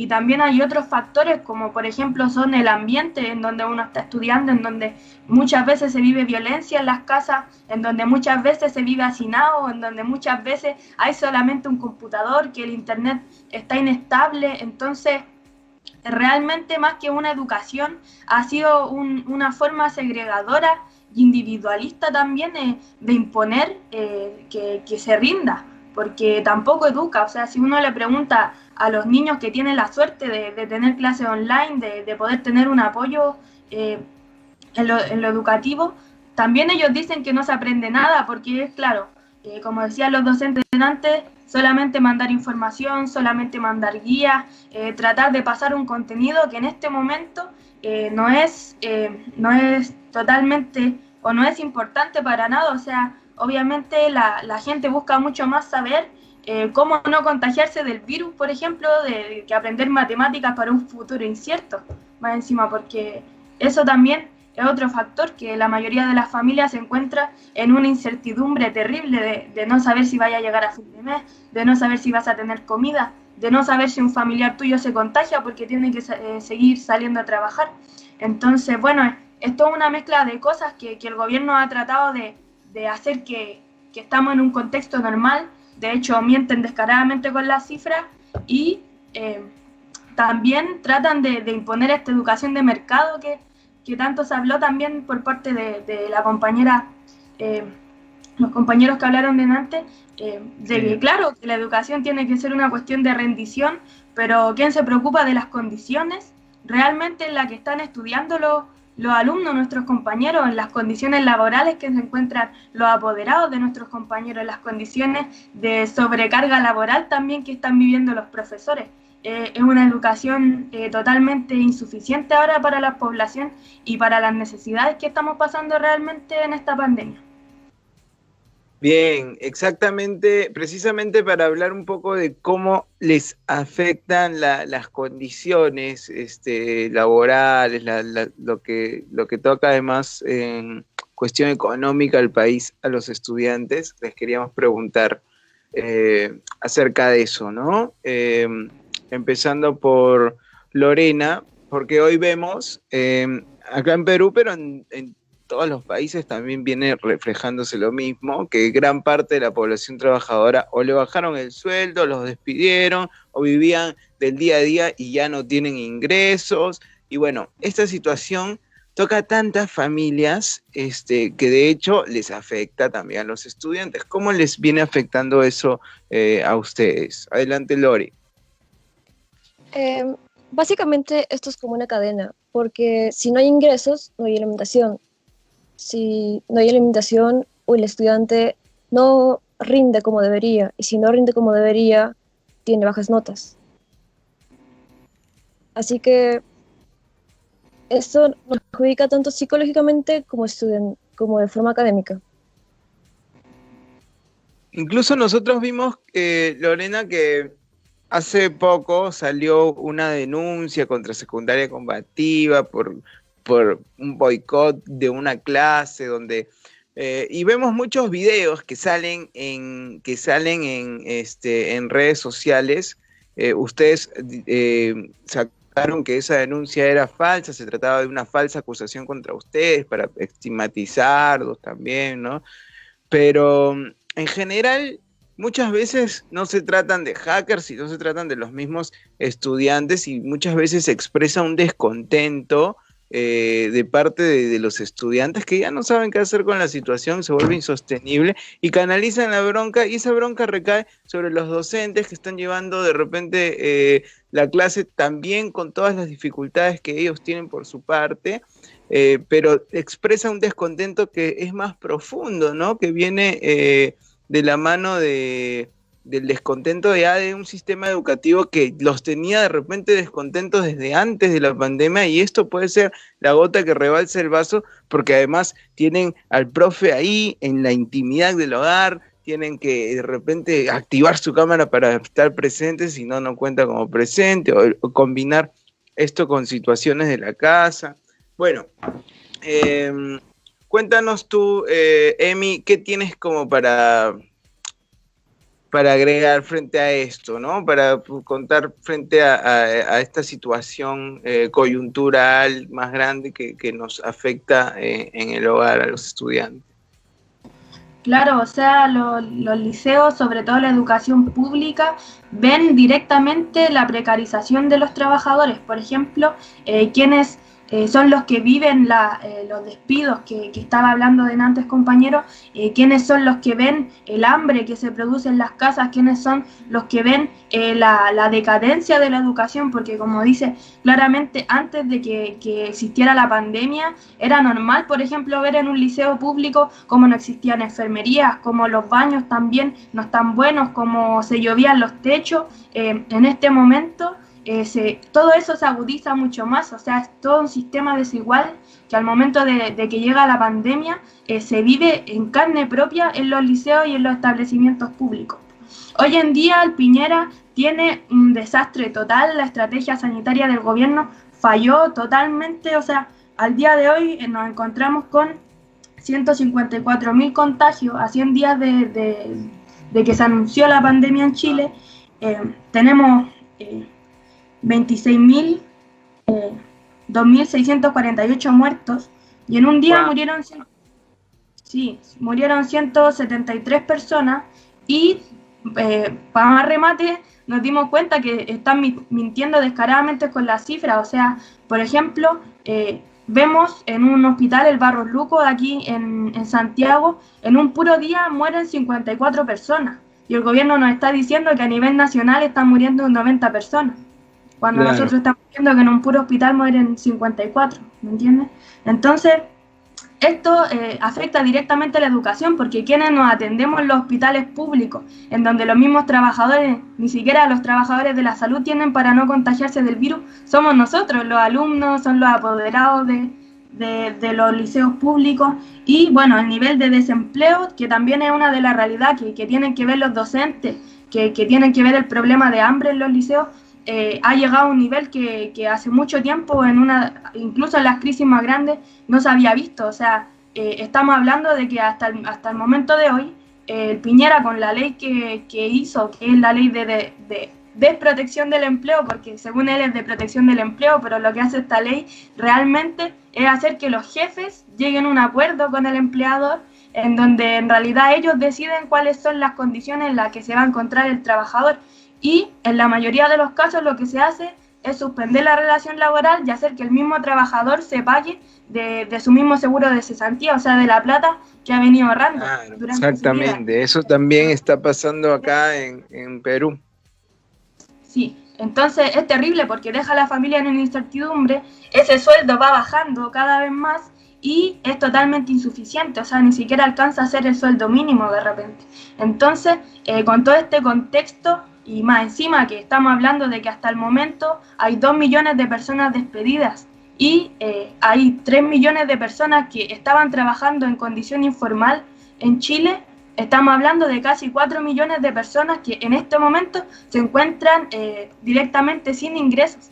O sea, es una situación realmente catastrófica la que hay aquí, y a nivel de salud, a nivel económico, y toda esa realidad es la que se traduce después en los liceos públicos, en las necesidades de los alumnos, en que los profesores ahora, en esta lógica mercantil de la educación, tengan que seguir trabajando porque lo obligan, tampoco es una decisión, y mientras los mismos alumnos no se preocupan de los materiales porque tienen que buscar cómo parar la olla en sus casas, tienen que buscar cómo comer, cómo llegar a fin de mes. Entonces es una situación, de que el gobierno busca directamente que esta crisis las paguen las familias trabajadoras. Y a nivel de educación, yo encuentro, por ejemplo, y desde Vencer estamos proponiendo que los liceos se abran a la comunidad, a las necesidades de la población y de las familias trabajadoras, o sea, que sirvan como centros de acopio, que puedan servir como refugios para la gente que esté las familias que estén contagiadas, que lo necesiten, para las mujeres que viven violencia machista en sus casas y no pueden hacer la cuarentena. También pueden servir los liceos como, bueno, un montón de cosas. Por ejemplo, ahora estamos exigiendo la entrega de canastas porque es terriblemente miserable el sistema de educación que existe en este país. O sea, se entrega una bolsa, porque no es una canasta familiar ni una caja, sino que es una bolsa totalmente insuficiente de alimentos que no sirven ni siquiera para 5 días, y se entrega cada 2 semanas. Y la gente tiene que comer todos los días, sobre todo en este contexto de crisis. Claro. Así que este más o menos hablamos. ¿Y cómo los vienen limitando la falta de acceso a internet, de recursos en las clases propiamente, digamos, para desarrollar sus clases virtuales? Cuéntanos. Bueno, como dije delante, aproximadamente el 50% de los alumnos no tienen acceso a internet, tampoco los medios, y también, aparte de esos medios, se necesita un ambiente para poder estudiar, pues, y también se necesita un apoyo de los docentes, se necesita la mayoría de las veces una persona que tenga conocimiento en tu casa que te pueda ayudar, ¿entiendes?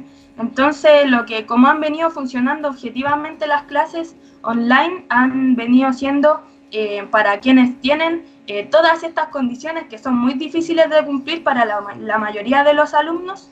Y bueno, como dije delante, las personas que también cumplen con estos requisitos son personas que uno les pregunta finalmente si están aprendiendo, que si les pregunta si se sienten preparadas. Eso, claro.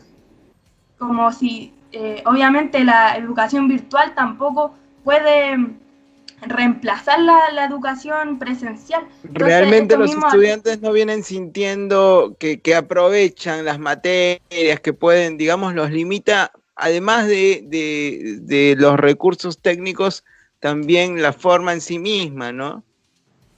Claro que sí, pues es una forma que en realidad lo que te hace es traerte más estrés, porque además estamos hablando de un contexto de crisis y un contexto de crisis sanitaria y de pandemia. Entonces los chiquillos, si uno les pregunta, ha sido el peso de recibir y recibir materiales, pero sin una educación real de alguien que se preocupe de ser docente, que alguien que se preocupe y pueda estar ahí apoyándote presencialmente, de poder intercambiar con tus compañeros, es un método súper inhumano, entonces también eso quita un montón de cosas que te hacen aprender a ti como alumno. Claro.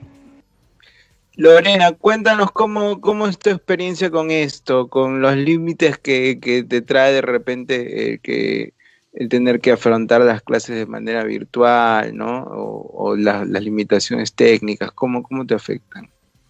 En verdad nos limita bastante porque las tareas son las actividades que nos dejan para desarrollar. Si no contamos con una computadora o con una laptop, tenemos que copiar todo lo que nos mandan a mano y el material es bastante y perdemos mucho tiempo y no podemos hacer algo productivo. Si hablamos de los colegios particulares, podemos decir que si no tienes internet o algún recurso tecnológico, casi no puedes estudiar, porque la mayoría de esos colegios usan Zoom o Google Meet. Además de no contar internet, limita muchas actividades. Necesariamente requerimos de investigación constante para desarrollarnos bien. La falta de acceso a internet y recursos tecnológicos en el siglo XXI, la falta de, es básicamente el colmo. También que, Claro. pucha, a mí, yo estudio 9 horas en virtual y es demasiado estresante. Me dejan full tareas, casi la mayoría de los compañeros no entienden. Y no es igual a la educación presencial, porque ahí tienes el contacto profesor-alumno y tal vez tienes más la confianza de preguntar tus dudas. En cambio, acá tienes horarios estrictos porque los profesores también tienen todo un colegio.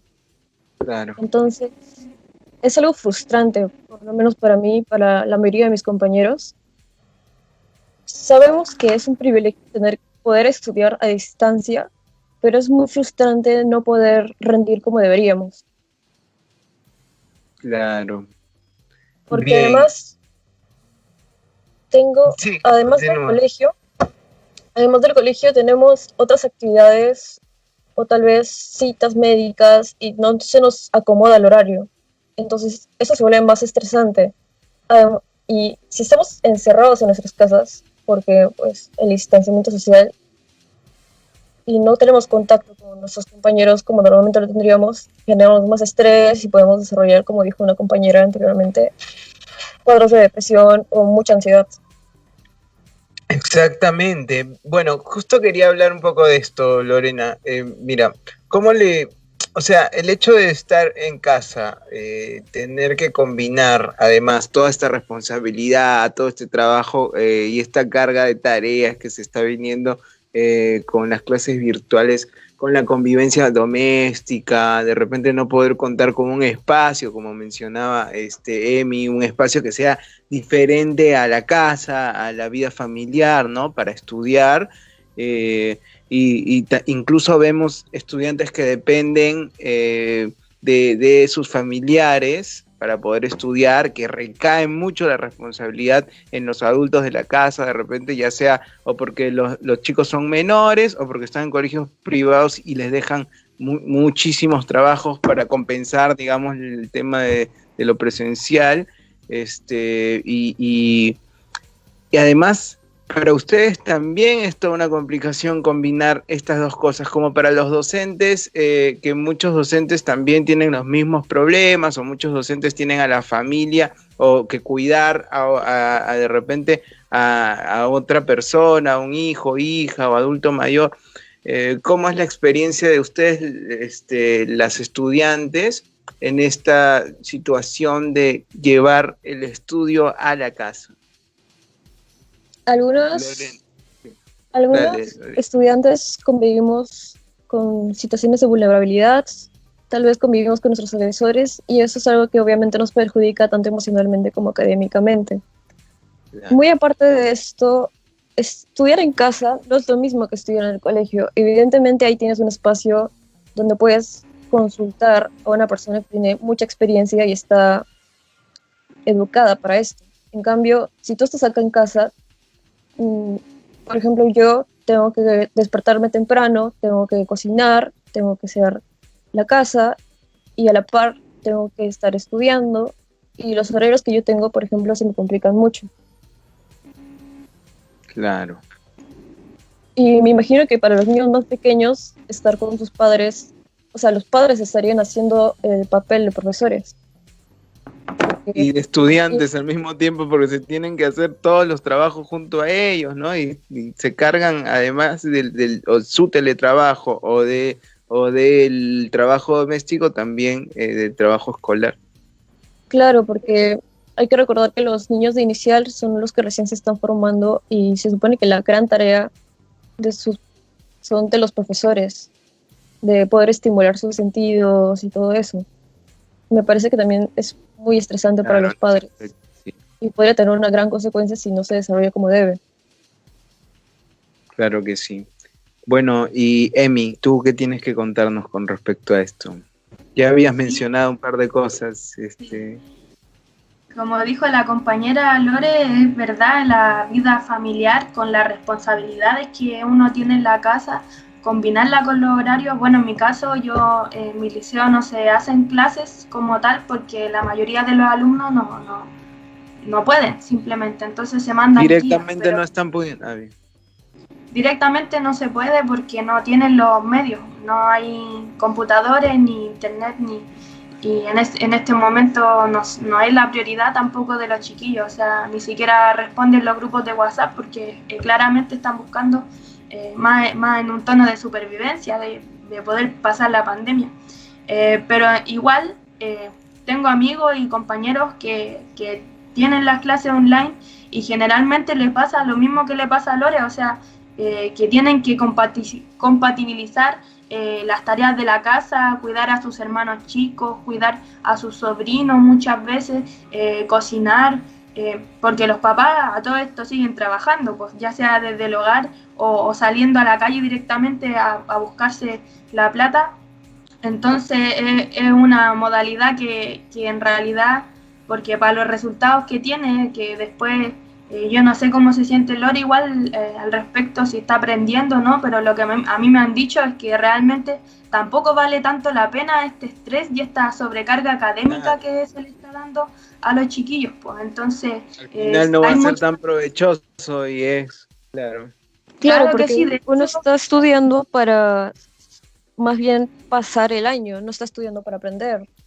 Claro, es una especie de lógica de que hay que cumplir con algo por cumplir y de la misma manera que muchos trabajadoras y trabajadores pasaron al trabajo virtual o el teletrabajo, también es como una especie de entrenamiento para eso de alguna manera, ¿no? En el momento que tú tienes que continuar, tienes que aprender a hacerlo porque va a haber alguien que te lo exige y bueno, en este caso es el sistema educativo, pero después puede ser el patrón de Ripley, del banco, ¿no? Que está presionándote con el teletrabajo, de repente, ¿no? Se parece bastante en realidad el rol que viene cumpliendo eso ahora. Bueno, estamos llegando al final, hemos llegado al final, ha sido un programa con muchas invitadas, invitados, ha estado muy buena la conversación, en realidad me gustaría que puedan agregar algo para despedirse, lo que ustedes quieran, despedirse de la gente. Lorena.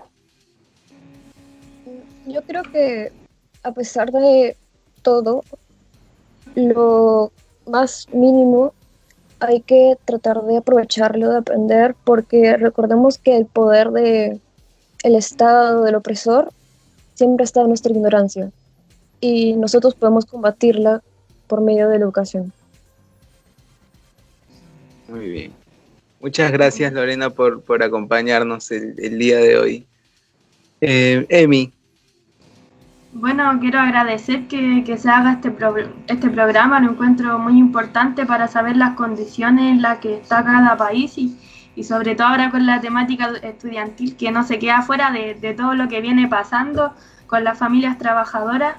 En segundo lugar, quería decir que, bueno, ahora en este contexto 80.000 estudiantes desertaron la educación hasta el momento y sigue subiendo ese número, entonces también encuentro súper importante el cuestionamiento de qué tipo de educación nosotros vamos a avalar, O sea, si es una educación, como dice el compañero, que vamos a estar rindiendo, por decirlo así, estar más preocupados de los números, de mis notas, de mi NEM, de mi futuro por mí mismo, pero no preguntarme realmente si estoy aprendiendo o si es que también la misma educación se preocupa de que si estoy comiendo o no, o cuáles son mis condiciones de vida. O sea, la real educación y la real vocación de los profesores, de los asistentes de la educación, yo creo que está en saber cuáles son las necesidades de sus alumnos y de sus estudiantes. Entonces, en ese sentido también me gustaría dejar la invitación a cuestionarse esto que está pasando, de que se siga como esperando que los alumnos rindan en un contexto de pandemia y de crisis. Y por último, me gustaría decir también que hay muchos ejemplos de resistencia de esto. Aquí mismo en Chile, por ejemplo, los secundarios de Arica, los secundarios de Antofagasta, nosotros aquí también en Santiago, estamos exigiendo la suspensión del semestre y que los liceos se dispongan justamente a las necesidades de la comunidad. Por ejemplo, ya se abrió un liceo aquí en Santiago, bueno, de parte de la municipalidad, pero es un claro ejemplo de que se puede hacer para hacer una enfermería, un consultorio que aquí que no sean infraestructuras muertas, tiradas en desuso, abandonadas, claro. Exactamente, y funcionó perfecto porque en realidad en este momento lo que es importante no es salvar el año, sino salvar la vida de las personas que están expuestas a los contagios todos los días. Entonces eso, en ese sentido, seguir luchando, tener estos espacios de discusión, de reflexión y sobre todo para poder accionar. Eso. Muchísimas gracias, Emi, por acompañarnos el día de hoy también. Los estudiantes chilenos son un gran ejemplo, han puesto al país de cabeza en octubre del año pasado. Están ahí a la vanguardia de la juventud estudiantil. Un saludo para todos los estudiantes y las estudiantes en Chile también. Bueno, estuvieron con nosotros Lorena del Aguante, saludos, un abrazo grande y gracias. Estuvimos con Lorena, ella es estudiante del Movimiento Estudiantil Secundaria Combativa, y con Emi Villalobos, estudiante de secundaria referente de la agrupación Vencer del PTR en Chile. Y bueno, hemos llegado al final de este programa.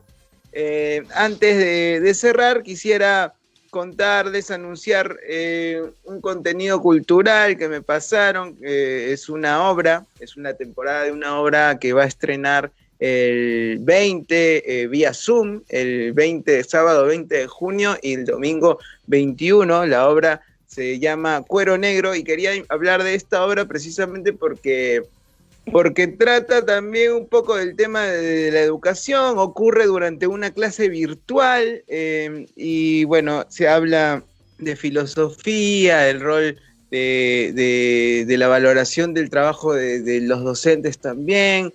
Va a estar muy interesante la experiencia, conéctense vía Zoom. Vamos a pasar en esta publicación el afiche de la obra para que puedan enterarse más y buscarla.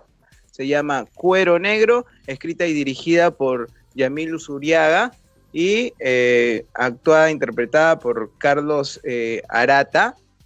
Tengo acá unas palabras de la directora de la obra que dice: este monólogo nos da la oportunidad de acercarnos a la filosofía de una manera novedosa, además de tener en cuestión lo que entendemos por valorar, en especial cuando se trata de valorar a los docentes y la educación que nos imparten.